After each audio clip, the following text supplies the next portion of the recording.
everything you will become, the version of you captured in the archive of heaven, must have been updated with that reality. So there is no way the you on earth can come into anything in God without God knowing fully well or bequeathing that into you in the heavens. It is the Apostle Paul that says, for we have this body eternal with God in the heavens. This body eternal with God in the heavens, the only way I can explain that concept is the way an architect will first do a prototype. Now, that prototype the architect did, he has done a drawing for that building. The drawing was once on a sheet of paper. Then to add more life to what was once abstract, they now do a prototype, a small copy of what they really want to do holistic.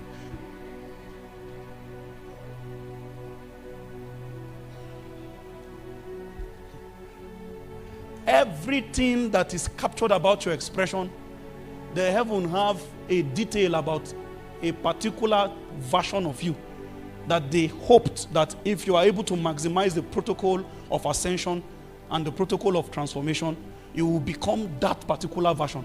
Every time God is giving you instruction and commandment, it is in the light of that kind of person he hopes you will be.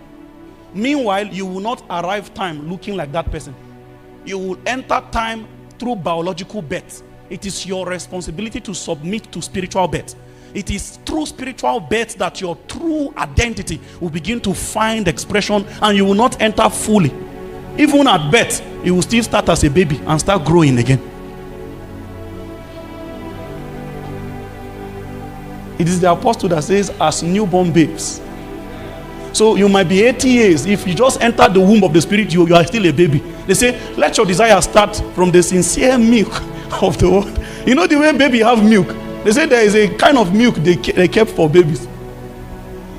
The challenge now is there are many people who are using human philosophies, human age as metrics to feel like they are qualified to handle certain scepters of authority. A brother gave his life to Jesus. He had not dealt with the patterns that are still bedeviling him, the tendencies of sin that are lurking around him. He is still compromising in the secret. Now he is the pastor of a branch. It will interest you to know, I won't call names, but if I call a name, you will weep. It's one of the largest work that has found expression in this side of creation. The current youth pastor of that work is a homosexual, and he is the one they gave the youth to.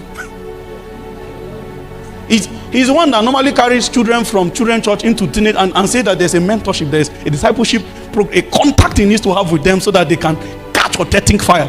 So when the devil is sending his lieutenants to various mountains of expression, he is intentional about who goes where. He secured certain positions for some people so that through them, certain incense of corruption can permeate the souls of men.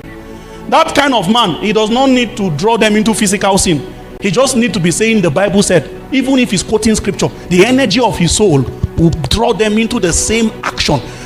You see, there's a way you practice a sin. You will begin to understand that it is not only in light that people grow. There is spiritual growth in darkness too. The devil is interested in making sure you go beyond what you have been doing. There is also come up hither in darkness. Satan too can say you have dwelt on this mountain for too long. And so they begin to summon you into higher encounters, higher layers of compromise. One bottle of Gouda will not quench your thirst forever. You can start from there, but a time will come before you can satisfy that craving. You must have touched 3 or 4. You will not be turning to look at girls who dress, quite loose forever. One of these days, you will not be looking alone. You will be acting, because a spirit will draw you deeper. You will not be peeping your phone and be watching pornography alone. One of these days, you will become a slave to the spirit of lust, and you will seek physically that which you have associated with mentally. There is growth on all sides, both in darkness and in light. Men are growing.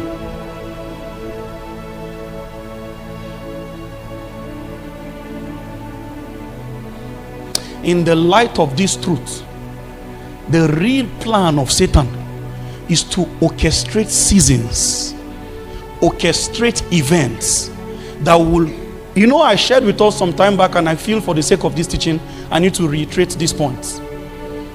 If you don't consciously put in structures that can create certain arrangements to maximize protocols of growth into your daily routine, at default, you'll be growing in darkness. Because all the impulses in the cosmos, they are wired to draw you into corruption. So by the end of every 24 hours, you must have grown. It's only a question of the growth. Did it tilt towards light or towards darkness? But there's either going to be transformation or conformation. And these two things are called growth. It's only about the kingdom that is defining it. You are the one that is calling transformation growth alone. In the kingdom of darkness, the more you are able to fraternize with altars of perversion, you have ranking among them. A time will come around you, the devil will establish a new structure. You will become a high place.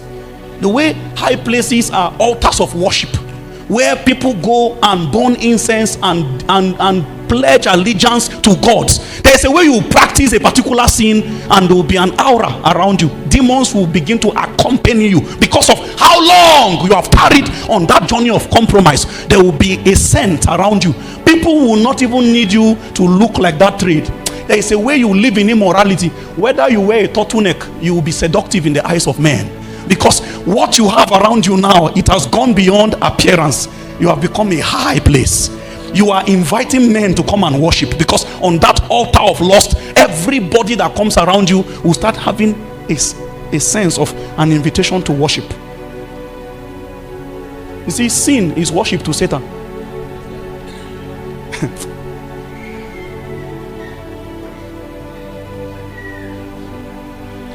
I've seen a lot of people, they say that they don't know why. Everywhere they go to now, people just want to sleep with them. And no matter how they dress, sister, it's not about dressing anymore. A point will come when people look at your eye. You see, there are subconscious energies that people emit. I shared with us some weeks ago about the reality of auras. There are energies around people. There are people, you come around them, you begin to confess your sin. You don't know why. And see how it will start. You will just sit down like this and say, "Kai, this kind of life, where would they live? Who he even helps him?" You have started confessing small. There is something about this person. There is something around him that is arresting your soul. This is the same way you sit around some people. They have not behaved in any way to suggest that they are loosed. There is a seductive air, an aura of seduction. There are people here, if something is missing in this hall now, you are the suspect. As you are trying to leave that door, somebody will leave every other person and say, "Please hold that one, this one." There's something that makes sure that if it's about shame and ridicule, you will be a victim. There are some of you sitting here quietly. If it comes to a point of selecting somebody who can stand wielding the gift of headship over a people, you don't need to campaign. You will try to hide, and men will come and say, "Lead us." These things are subconscious energies people emit. This is how the devil can also keep you about a particular compromise. You will grow so much in it, and then you become a high place. In that capacity of you as a high place, you are strong as a man who also grew in light, that his testimony of Jesus has become non-verbal. You don't need to say the Bible said. There's already so much proofs around your life. There is a supernatural activity that is always happening around you, drawing men towards Jesus.